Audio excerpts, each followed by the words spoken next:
Bebe, Mm. may puzzle ako sa'yo. Yung puzzle.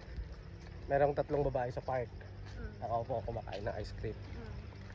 Yung isa, Mm. dinidilaan yung ice cream. Mm. Yung isa, Mm. sinusubo yung ice cream. Mm. Tapos yung isa, Mm. kinakagat yung ice cream. Mm. Alin dun yung may asawa? Kinakagat. Bakit mo naman nasabi na kinakagat yung ice cream? May asawa? Nanggigil. Nanggigigil. Dumi ng utak mo. Bakit? Oh, Kesa naman dinidilaan. oh, sire. Dinidilaan talaga. Pag dinidilaan yung ice cream, may asawa. Hindi, kesa ngayon. Edi mas okay Oh. na kinakagat. Alam mo kung sino? Sino? Siyempre may wedding ring. Ikaw naman. Tignan mo kasi doon.